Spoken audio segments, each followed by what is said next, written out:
Yeah.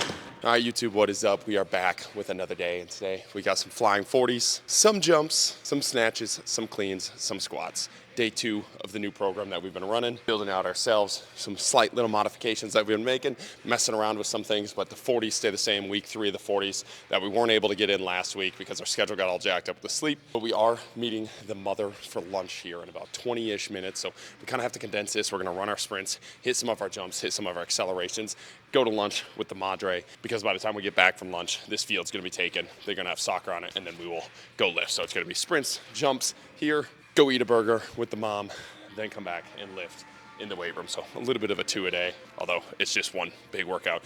With our warm-up, just because we are condensed for time, we are gonna be doing our acceleration. So I got one more acceleration that I'm gonna film here, and then we got our jumps with our accelerations, and that was kind of our warm-up series, pretty quick and explosive just to be able to get everything in. And then we're gonna run 340s. Let's get after it, let's go. All right, so to warm up, this is round 3 of our acceleration starts here. We got 20-yard XLs. Just picking the ball, scooping, scoring the ball off the ground, keeping the ball in both hands, working on some rotational piece with the upper body. We had our athletes do this morning. We were racing each other, and it was electric. We started the JST Olympics this week. So 2 of our athletes drafted 2 other teams, and those athletes are competing for the rest of the year until January 1st for the Olympic gold medal. So everything that we do has kind of like micro mini challenges. So today, the race is typically we just pick 2 athletes that are like similar speed and they race. But today it was actual a point system where Team Will versus Team MK was racing on these, and every time they won, it drew insane intent to our sprints today. This is one of our best ideas we've ever done. These Olympics are absolute fire, but they were running this drill. This was our races today that they were doing, scooping, scoring, and then going. And we run 20-yard XLs after this with a 4.5 foot build-in, and we had an athlete run a 2.399 today. Dude, it was absolutely disgusting. He's 240 pounds, like a 3-time D3 soccer All-American. He's a freak of nature, but a 2.399 on the 20, absolutely disgusting. All right, let's get this, let's go. Oh. Now we got these jumps here. It's just a double elevated broad jump here, jumping over the box. It was disappointing those double broad jumps yesterday, so gonna add some of these in to continue to work on that so we can hit our 20 feet next week. This is an acceleration and kind of like warm-up block that I used to use with my athletes when I was at St. Thomas, where we had so many athletes, like we had 100 athletes. We just kind of constantly needed to cycle them through things. So we would always do like some sort of build-up, some sort of skip, some sort of acceleration, and then some sort of jump, and they would kind of cycle through those things for 3 rounds just so we're able to get a lot of work. I counted the jumps, this horizontal jump, as like a projection-based exercise, get them feeling long. I really enjoy like bounds and single leg jumps in here, but anything that gets them feeling long and big off the ground. And we kind of spice all that up into like one big, we call it a warm up, but there's a ton of stimulus in there. And then we go run our fly 10s or our max sprints for the day. But when we're rushed for time and we have just so many athletes, that's typically our acceleration circuit that we run with athletes. So this isn't anything new, it's just new here because usually I like taking my time with these jumps and just getting after them a little bit by themselves. But it kind of brings me back to the St. Thomas days and our college coaching days. But let's get this, we got 2 jumps here. Ooh! If we had more time here too, this is a cool one too, because it's kind of a movement problem with your athletes. I let them place this second one wherever they want to. So if they bump it back, you have to get farther out in front of it, or you bump this one forward, but you kind of make that space so you can maximize the distance. And when we're measuring for elbow points, you just pick a starting spot wherever that is for you. Pick that starting spot and you just measure to the end spot, and the only constraint that you have is you have to jump over the 2 red boxes, but you can space those red boxes however you want, be able to maximize the jump distance. You can't put them both together and jump over them both in one jump and then do a second jump. You have to have 2 separate jumps over top of the hurdles, but it's kind of a cool little movement problem there. Let's get it. Ooh, let's go. All right, let's get to these 40s. I'm gonna be late. So we're gonna run 3 40s here. First one at like 95%, just to get used to opening up. And we're gonna send 2. Hopefully hit something in the 4 7s today. That would be sick. Let's get after it. Let's go.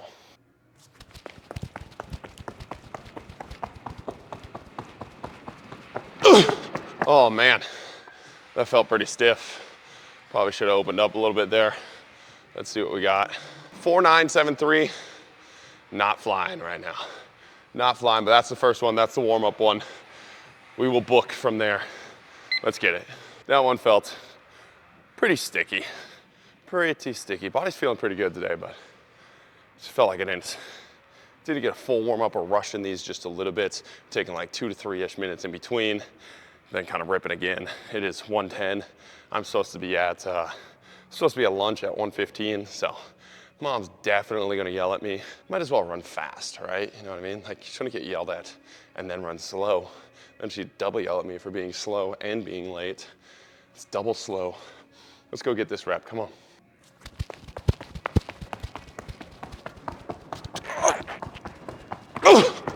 Oh, a little better.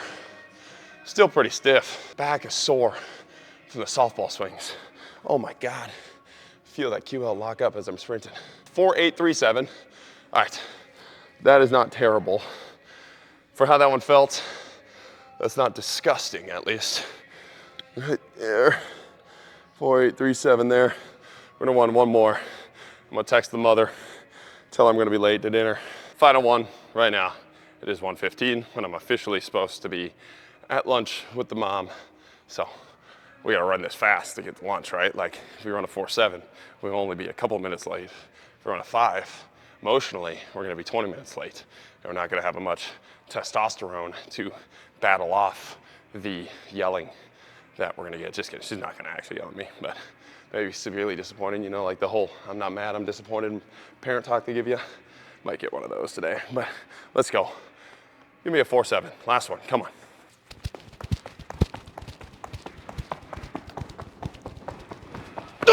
Let's go. Damn, a 4.889. That was not as fast as I thought. Felt good though. All right, we gotta get going to lunch. I'll be back after lunch to lift. All right, YouTube, what is up? We are back from lunch. Not only was my mom there, my little brother was there, my aunt and my cousin was there, so it was a blast. We were there for like 2 hours. We were crushing. I don't know if you guys can, I don't know how to get the camera to focus on the phone activities, but we crushed, there you go. Crushed that burger. There was a lot of cheese on that burger and we were feeling a lot of that cheese right now, but we are gonna rip this lift. We're gonna start off with some snatches. Let me read the workout notebook to you guys just so you guys know the plan here. We got snatches, 3 sets of 1 at 72% for 1 set of 1, and then we drop from 195, which is 72% to 165 for 2 singles. Then we go clean push press, which is a new exercise that I saw on somebody's page. So we got 4 sets of 1 at clean push press, just building up until I can't push press anymore. Then we got squats, 3x3 at 345, and we're gonna finish up with some back extensions. So should be a pretty quick one. Let's get after it. Let's go, boom. Now we got 195 on the bar. Gonna rip this for 1 single, then we drop that down to 165, and every Tuesday we're gonna do this while adding like 5 pounds every single week for the next couple weeks. So speed singles on these snatches, let's get it. Ooh. There we go. All right, now we got 2 drop sets at 165 here. Again, goal is bar speed. Make this baby move, be explosive, be powerful. Let's go. Ooh. Oh yeah, crispy. Let's get some clean and push press. Now we got 4 sets of 1 at these cleans into a push press. So my thought process with these, I saw these on Instagram, they look pretty cool. But my thought process here is treat the push press, treat the jerk like my bench press. Like it's just gonna be my upper body work in this program just because, man, I just have not had a drive to go bench press, but I know I'm eventually gonna have the drive to go bench press, and then my bench is gonna be shitty because I've avoided a ton of upper body work and I've kind of cut out a lot of the jerks. And the only reason I've cut out a lot of jerks, there was a lot of jerks on Dozier's program that he had programmed, but my clean was so much more than my jerk that I just felt like I wasn't gonna get any good clean work in if I was doing clean and jerks. Like if I was basing my cleans off of my jerks, and if I really wanna drive my cleans up, it just seemed like a backward thought process, because the most I can probably clean and jerks is like 275. My jerk is absolute ass. My shoulders are not ready for it. It's 100 pounds less than my max clean. But I'm gonna reverse the thought process there and then treat these as super fast speed singles for the clean, and then have it be my upper body work, have the jerk work be my upper body work, so that when we get back to bench press, we have a built upper body, the triceps are strong, the upper body is strong, and we'll be able to build from there. So we got 4 sets of 1 here, 185 to start, and we'll see how we're feeling on these and see what we can build up to, but should be pretty fun. Let's go. Ooh. Ooh. Second set here, 195 on the bar. Keep building these up. Let's go. Woo, that actually feels pretty good. All right, 215 on the bar here. A little bit of a jump, but should be, I mean, that 195 is moving a little bit too easy for your boy. Let's get it.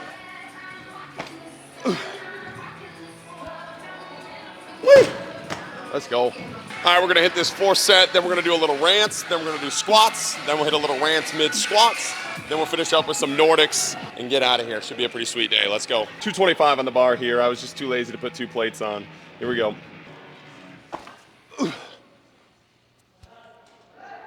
Oh yeah, that was smooth. All right, so before we get the squats, I was gonna answer a Q&A question here, which was, do you ever deal with idiotic parents of kids you coach?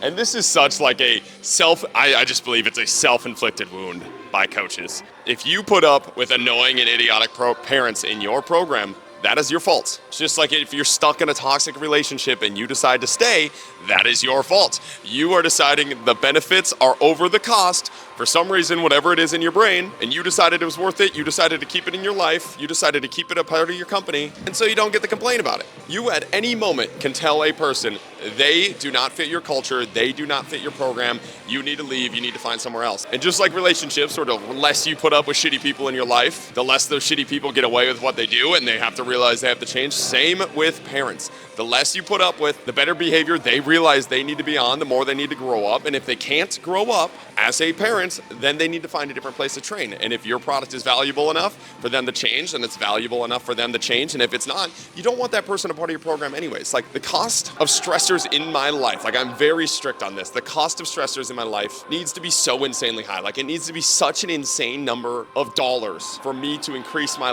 life stress just a little bit. And I just think so many coaches are stuck in this scarcity mindset of having to put up with this stuff for the $200 a month that athlete brings in without realizing the cost that has on you as a coach. It takes away your energy, it takes away your creativity, it takes away your ability to focus on your business and focus on your other clients and other athletes because you're spending all that time on stressors that you shouldn't spend it on. And you think you're making $200 a month, but you're probably costing yourself $1,000 a month in content you could have created or reach outs you could have done or just being a better coach with those other athletes in front of you because you're a happier, better person. So then they recommend more clients to you, more clients that fit your culture, more clients that fit your gym, more clients that are not a headache. So if you are dealing with idiotic parents, that is on you, man. Like you have to decide what is your cost for a stressor in your life and like actually map these things out. Like it's really helpful to like look at these things and not just look at, oh, I'm bringing in so many clients, I'm bringing in all of this, or it's the 200 extra bucks a month. I'm telling you, it is costing you long-term, and we want to play long-term games with your business. We want to play long-term games in life. And it is going to be so much more fun to play that long-term game with long-term people that believe in what you believe in, and you don't have to put up with that bullshit. At any moment, with anyone in your life, you do not have to put up with that bullshit. And you can say, have a good day, maybe even recommend another gym for them, and go and focus on the people that are focused on what you are focused on. And not only is that going to gain respect from the people that are already in your culture and in your gym, many times when you have these parents and you lay down the law for the first time, it's like a toddler, like you have to lay down the law, like, hey, this is what's acceptable, this is what isn't, and they learn. Many times they will come to be like, man, you're so right, I was overstepping. And then again, you will have maybe 30 or 40% of the time of the parents just being like, they know better. And if they feel like they know better, that's not going to change the entire time you train that athlete. So you're going to train that athlete for 4 years and have a headache in your gym for 4 years and take away from all of your other athletes and all of your other business ventures for 4 years because you wanted to keep that athlete in your gym. It's a silly approach. Play long-term games with long-term people that believe in what you believe in and actually stand on something as a business. And just like we talked about the social media posts, the less you make your stuff for the world, the more you actually find your community. And the community is how you grow a business. The community is how you make money. The community is how you stay in this game long term. It is not the short term. I'm going to get 100 athletes into my gym. 60 of them I sold on some bullshit to get them in the gym, and now I got to deal with the headaches left and right. Be honest about what you do.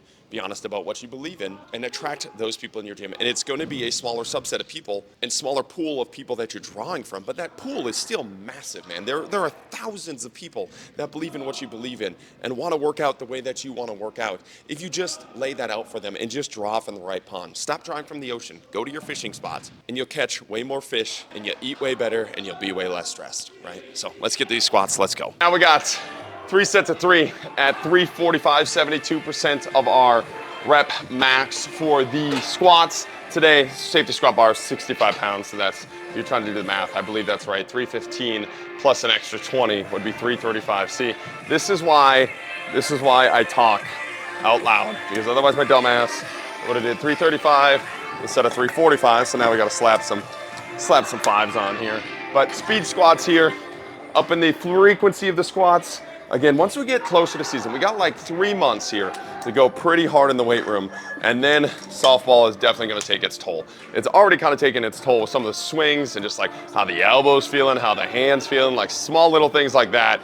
But once it gets like full softball season, man, it's a breakdown of the body with how much running and things we were doing outside. So really wanna drive up strength numbers right now, get everything cooking right now, compress the back right now, and then when we get to in season, we're probably gonna drop down to 3 or 4 days a week and get after it from there. So we got 3 months to go hard. Let's get some speed squats here, let's go.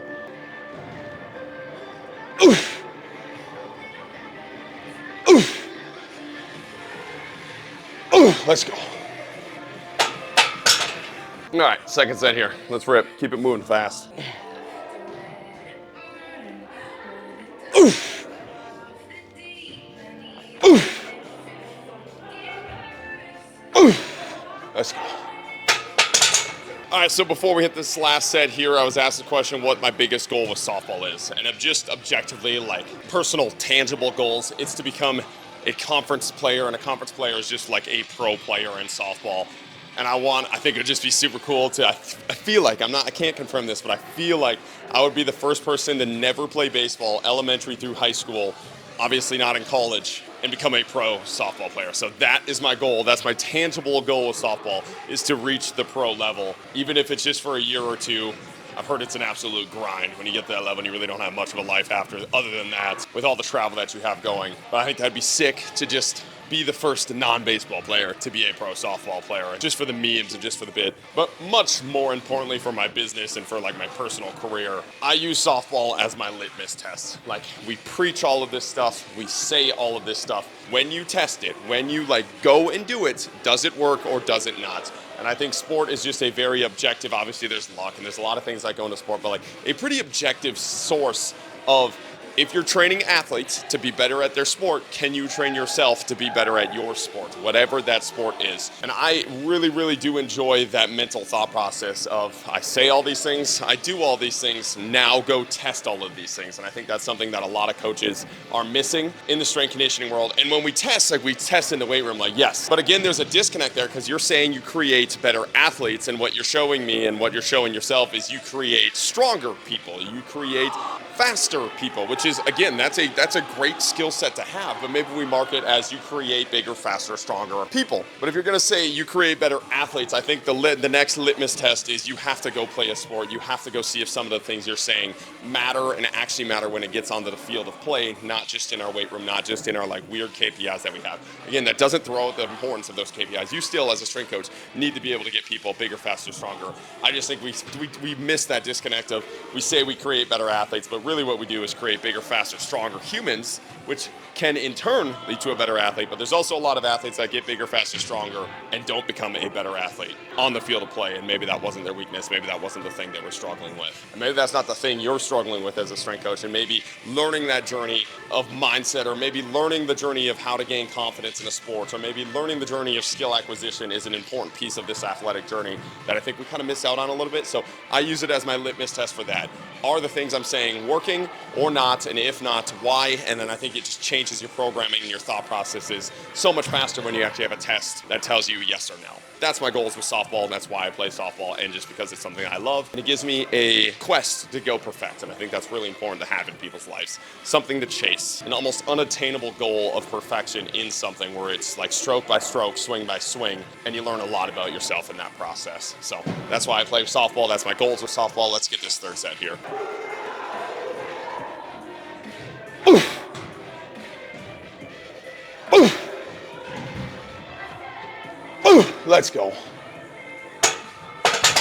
Finish up with some Nordics and get out of here. Now we got our 4 sets of 5 here for 20 total Nordics. Have not done Nordics in a while, and my butt cheeks and hammies are absolutely feeling these.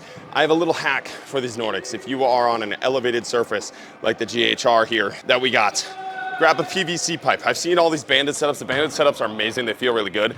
Just sometimes like I have nothing to hook it up to, and a lot of times those setups are really, really kind of tough to do with a lot of settings. But if you have the PVC pipe here, it's just a little assistance to guide you down, and I can do the down motion just great, but on the way up, I can get a little bit more concentric pull in that hamstring rather than just pushing myself up the entire time. I still do think like the bands are S tier because it like helps you through that range of motion as you get up, and the load is just a little bit better, but this is an awesome, super simple substitute that you can do as well. So we got 5 here, let's go.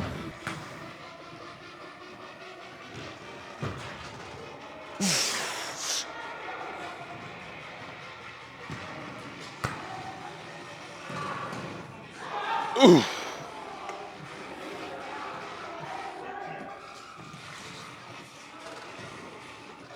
Ooh.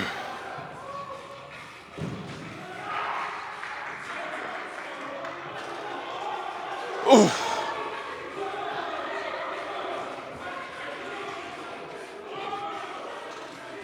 Oh, God, those are brutal. Sheesh. My hammies are gonna be sore as fuck tomorrow. I appreciate you guys watching. Keep chopping wood.